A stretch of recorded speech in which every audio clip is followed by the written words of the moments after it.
Merci, Monsieur le Président, honorable assesseur. Merci, Monsieur Baouri, pour votre engagement pour le respect des droits de l'homme et le rayonnement de la démocratie en Guinée et en Afrique. Merci d'être venu pour soutenir toutes les parties civiles. Merci. Car si vous ne le faisiez pas, j'allais vous condamner et je n'allais plus vous croire. Je n'allais plus militer derrière un leader politique guinéen. C'est pourquoi je vous félicite d'être venu pour le courage. Surtout. Merci.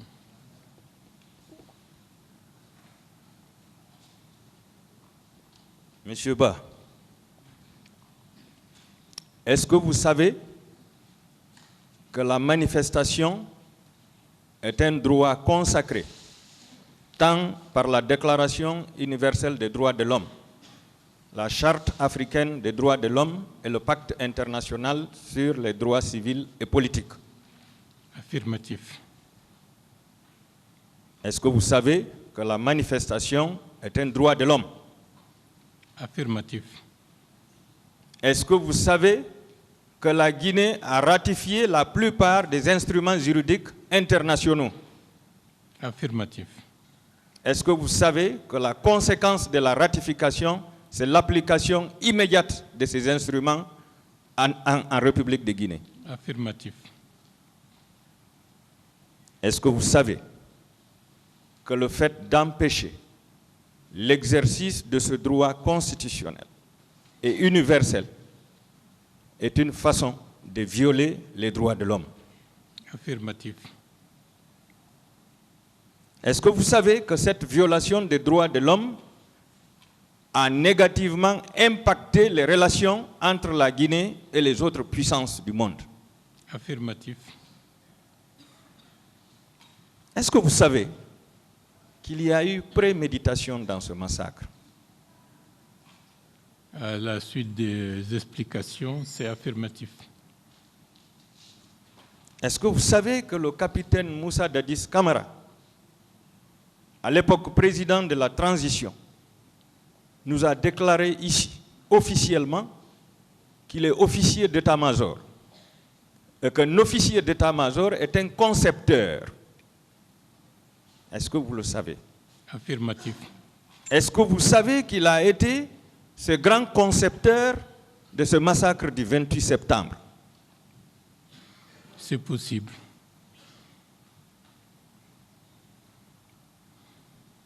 Est-ce que vous savez que par rapport à la préméditation, le capitaine Moussa Dadis Camara avait mis tous les moyens à sa disposition pour passer à l'acte?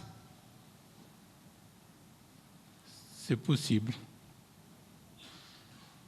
En mettant une milice en place qui a été logée à la présidence, donc à l'enceinte du camp Alpha Yaya Diallo. Est-ce que vous saviez qu'il y avait une milice qui l'a logée là-bas et qu'il entretenait? Affirmatif. Avec les moyens de l'État? Affirmatif. Est-ce que vous savez que cette milice a été dotée des armes le 28 septembre 2009 pour venir massacrer la population? C'est possible. Est-ce que vous savez que cette milice a été transportée dans des bus de transport public du camp Alpha Yaya Diallo en direction du stade du 28 septembre? C'est possible. Est-ce que vous savez, M. Baouri, que c'est la garde présidentielle qui a été armée et détachée spécialement pour venir massacrer la population au stade du 28 septembre? C'est possible. Est-ce que vous savez que la hiérarchie militaire est restée inerte durant tout le massacre et les jours qui ont suivi? Affirmatif. Est-ce que vous savez que le gouvernement n'avait fait aucune déclaration de condamnation de ce massacre à l'époque? Affirmatif. Est-ce que vous savez que malgré tout ce massacre, les victimes ont été poursuivies, tant dans les hôpitaux que dans leur domicile. Affirmatif, et permettez-moi de préciser qu'à la suite de ce massacre le 28 septembre 2009, certains ministres ont déposé leur démission. Merci. Est-ce que vous savez que la poursuite de ces victimes dans les hôpitaux et dans leur domicile, c'était dans le but d'anéantir toutes les victimes, autrement dit de les achever pour ne pas qu'il y ait de victimes? C'est possible. Est-ce que vous savez que s'ils réussissaient à achever les victimes, que ce procès n'allait pas se tenir aujourd'hui? Parce qu'il n'y aurait pas eu de témoins. Est-ce que vous savez que certaines victimes ont été obligées de changer de domicile et d'autres ont été obligées de changer même de pays? Affirmatif. Pour survivre?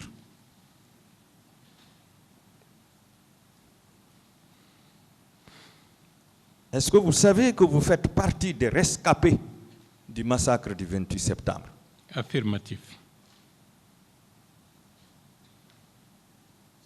Je vais vous donner les preuves de la préméditation et tous les actes qui ont suivi dans leur réalisation, à travers les déclarations de certaines parties civiles avec la permission du tribunal. Je commence par la déclaration de M. Sidi Atouré. C'est la cote 1338, c'est le PV du 29 mai 2017. Il déclarait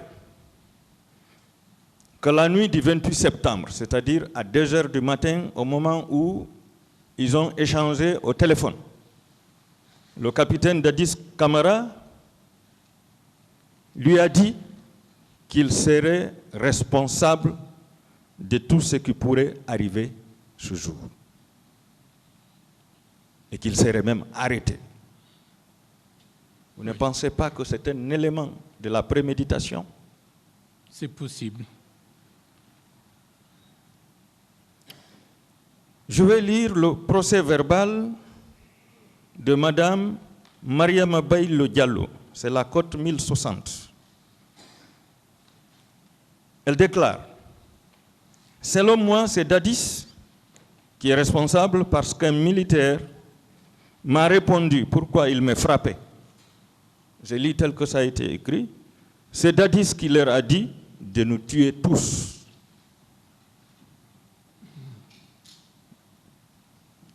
Je continue.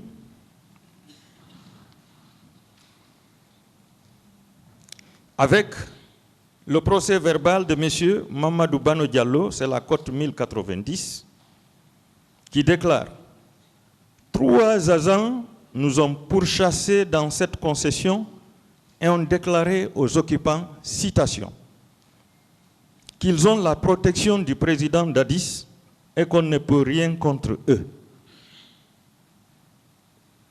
Il ajoute la présence de l'hélico et la disparition des corps. Est-ce que vous savez qu'un hélicoptère, c'est-à-dire un avion de guerre, avait survolé les alentours du stade ce jour?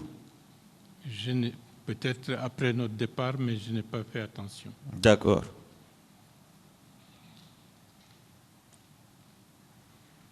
Je continue. Il y a M. Ba Amadouri, qui n'est pas vous, qui est une autre victime, qui s'est prononcé, c'est la cote 1242, sur la présence des bérets rouges à Marokana. Est-ce que vous avez entendu ici que le capitaine Dadis Camara et plusieurs bérets rouges étaient à Marokana, positionnés à Marokana? En suivant les audiences, on a appris ça. Vous avez appris ça. Dans le même ordre d'idées, monsieur,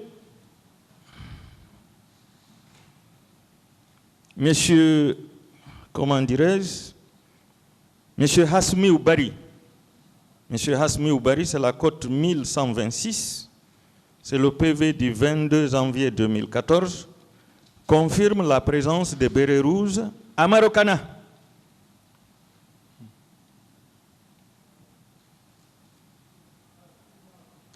Je continue. Sur le ramassage des corps par les militaires, Madame Mouminatou Diallo, c'est la cote 1072, déclare dans son PV du 17 septembre 2012 que des militaires ont ramassé les corps et les ont embarqués dans 3 camions à l'esplanade du stade du 28 septembre. Elle a également évoqué le survol des avions de guerre aux alentours du stade du 28 septembre. Monsieur Baouri, lorsque vous descendiez du gouvernement par ce coup d'État, aviez-vous laissé des ambulances dans les hôpitaux nationaux, communaux, régionaux, ainsi de suite? Est-ce qu'il y avait des ambulances dans les hôpitaux? C'est possible, mais je n'ai pas une idée précise du nombre, de la qualité. Mais a priori, il y avait quelques ambulances. Comment comprenez-vous que les militaires viennent commettre les crimes, ils massacrent la population, ils violent les femmes, et que ce soit eux-mêmes qui viennent dans leur camion ramasser les corps? Est-ce que ce n'était pas dans le but de faire disparaître les corps? C'est possible. Je continue.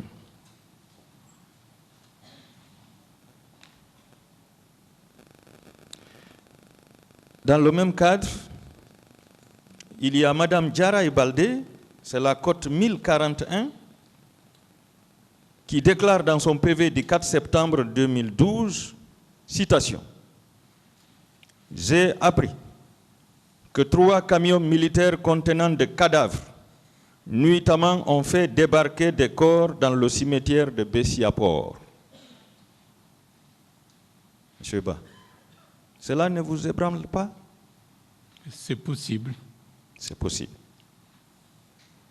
Dans le même ordre d'idée, M. Mamadou Baylosso, la cote 1056, déclare dans son PV du 10 septembre 2012 la présence des bérets rouges à Marokana et les charniers à Yimbaya, derrière la base militaire, et à Kakoulima. Monsieur le Président, lors du transport judiciaire que votre auguste tribunal va ordonner, je souhaite que Kakoulima fasse partie des lieux à visiter par rapport aux charniers. Monsieur Mamadou Saliou Diallo, c'est la cote 1055, a également évoqué les fosses communes. Est-ce que cela ne veut pas dire qu'il existe des fosses communes dans lesquelles les victimes du massacre du 28 septembre ont été enfuies? Affirmatif.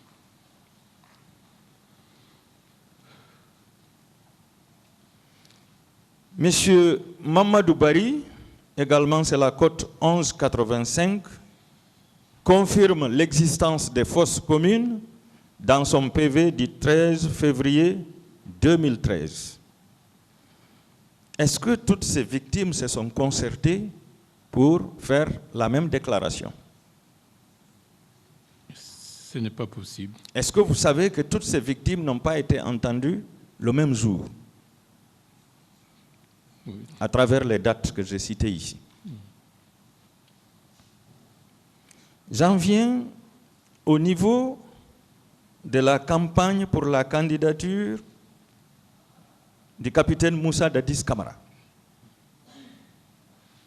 C'est le lieutenant Tamba Kalas, le lieutenant-colonel Tamba Kalas Tolnou, qui a déclaré dans son procès verbal du 13 avril 2016, c'est la cote 1302, qu'on lui avait demandé de rejoindre sa préfecture pour réserver l'accueil du président Moussa Dadis Camara. Mais qu'à cette occasion, il a été surpris de recevoir une délégation composée du général Sekouba Konaté, du général Korka et de M. Papakoli Kourouma. Est-ce que le président Dadis n'était pas en train de préparer sa candidature? Affirmatif. Est-ce que sa présence à l'Abbé avec tous les membres du gouvernement n'était pas une façon de demander le soutien de la population de l'Abbé pour sa candidature à l'élection présidentielle? C'est possible. Est-ce que la tournée de ces membres du gouvernement, tant à Zérekore, à Gekedou, qu'à Farana, ce n'était pas dans le but de demander le soutien de toute la population guinéenne pour sa candidature? C'est possible. Est-ce que la mobilisation que le CNDD avait faite au Palais du Peuple, invitant tous les élus locaux, ce n'était pas une façon de demander leur soutien pour sa candidature? C'est possible. Je passe.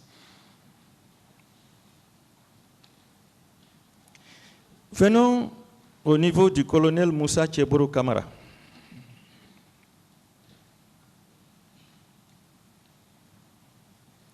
Madame Saran Sissé, c'est la cote 1028. Dans son procès verbal du 2 avril 2012, déclare que c'est le colonel Tcheboro Camara qui a ouvert le portail du stade du 28 septembre. Vous ne pensez pas que c'est le piège qu'on vous a tendu? C'est possible. Madame Fatoumata Binta Diallo, cote 1046, déclare dans son procès verbal du 5 septembre 2012 avoir entendu la menace que proférait le colonel Tcheboro Camara en disant « Tout ce que vous aurez obtenu à l'intérieur, vous l'aurez cherché ». Est-ce que cela ne veut pas dire qu'il savait que le massacre était prévu ce jour? C'est possible.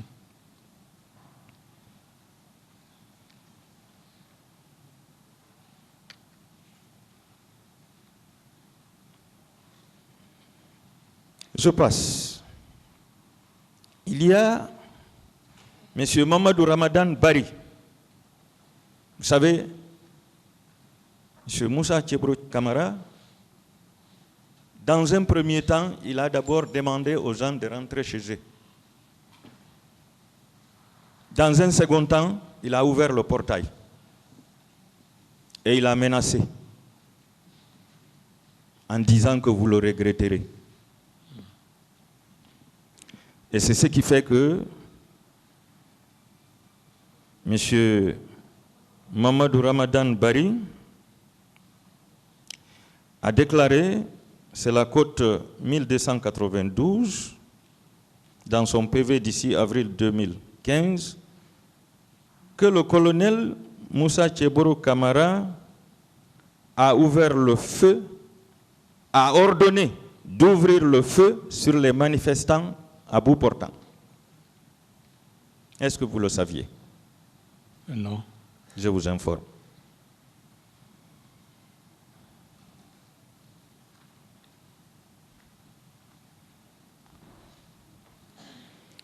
Madame Aïssata Sidibé, cote 1076, a déclaré dans son PV du 17 septembre 2012 que c'est le colonel Tcheboro Camara qui est responsable de ce massacre pour avoir donné l'ordre à ses éléments de tuer, de blesser, de violer et de voler. Est-ce que vous le saviez? Non.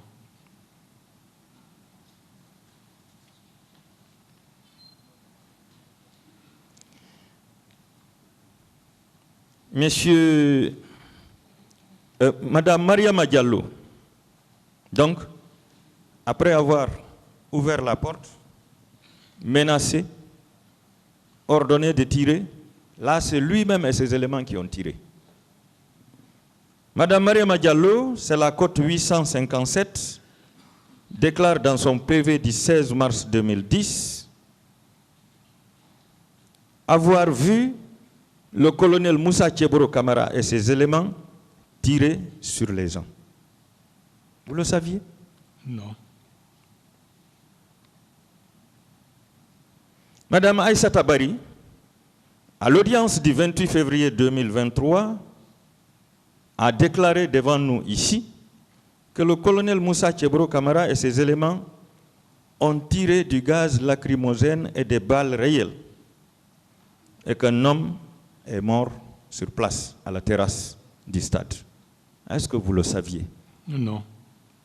Vous aviez appris lorsque vous étiez chez le doyen Feu Zamari Doré qu'un manifestant avait été tué à la terrasse, oui ou non?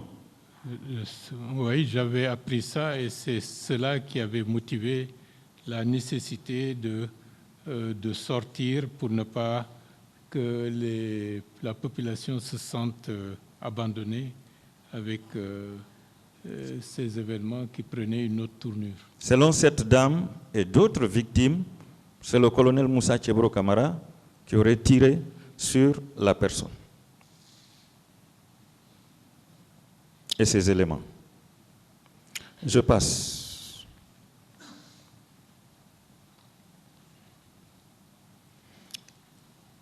Après avoir massacré les manifestants, il était question de ramasser les corps et de les convoyer d'abord dans les camps.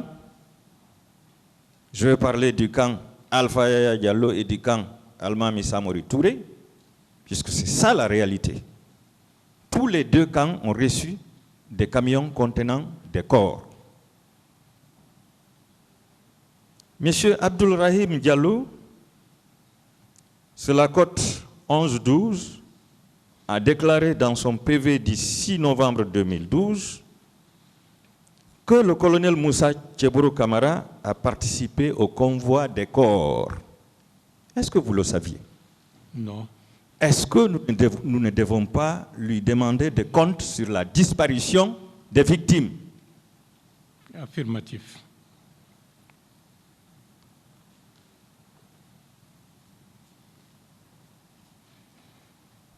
Ensuite,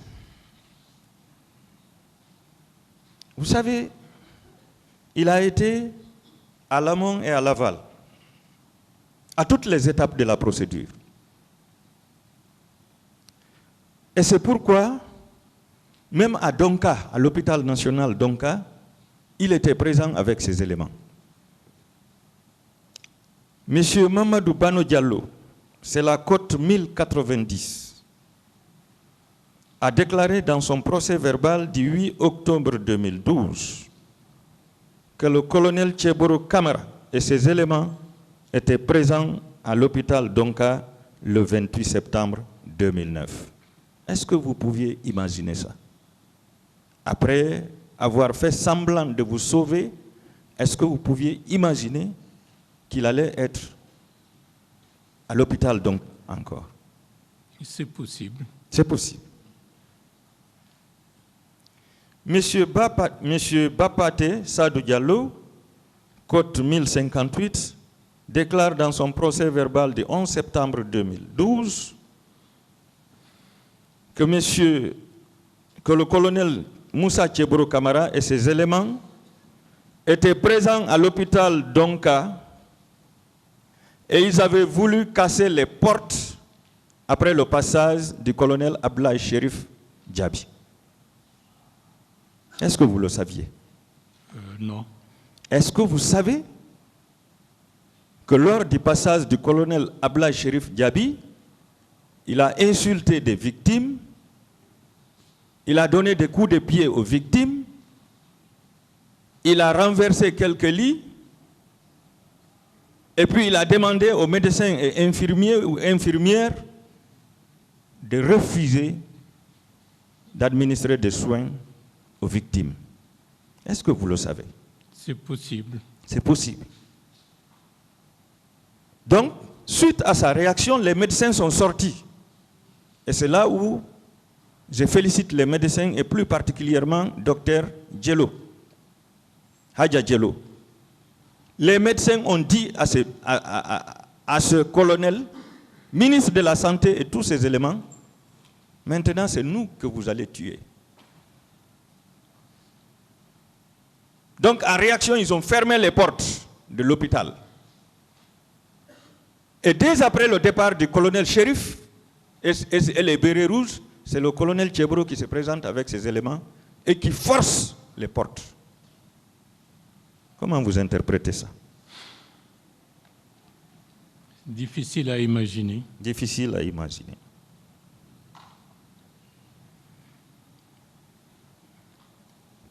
J'ai dit tout de suite que le gouvernement n'avait fait aucune déclaration.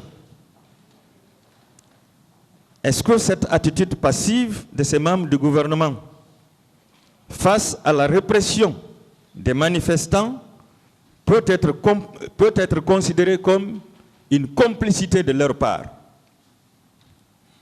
Le rôle, c'est l'administration du pays et par conséquent, la gestion des hôpitaux, la gestion de la sécurité, etc. Tout cela fait partie de leurs prérogatives. Lorsque les membres du gouvernement ne font aucune déclaration suite au massacre qui a été fait, à l'exception des 3 ministres qui avaient démissionné, est-ce qu'on ne peut pas interpréter cela comme étant une complicité de leur part? Affirmatif. Affirmatif.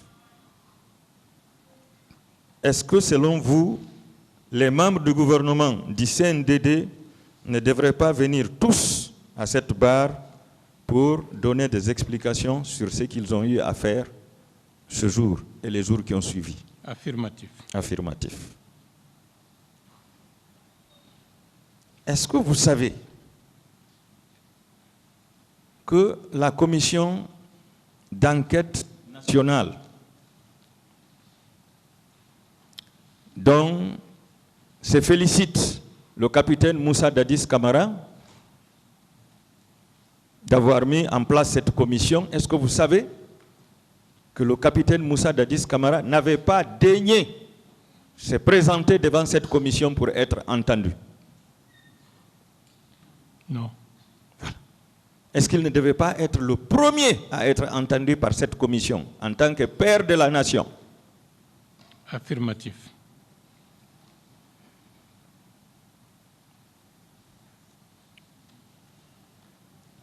Je vais vous demander. Vous avez dit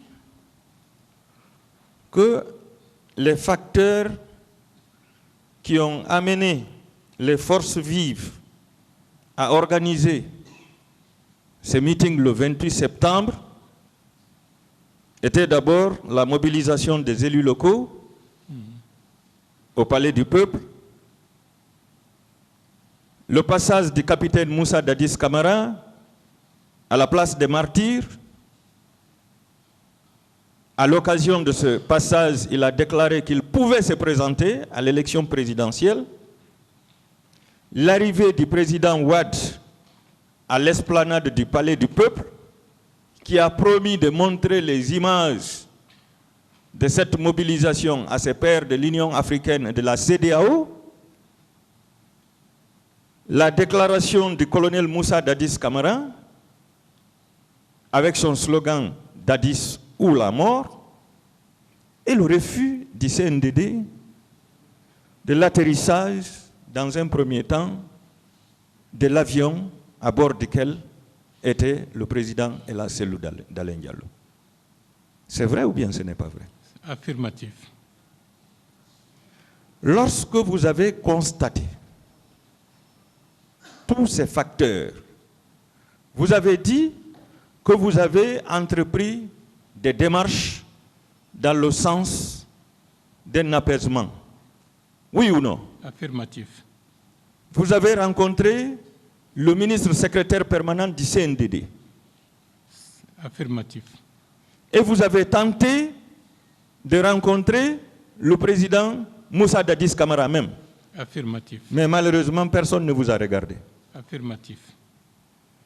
Est-ce que tout ça, ce n'était pas dans le but de trouver un terrain d'entente pour éviter l'organisation de la manifestation? Affirmatif.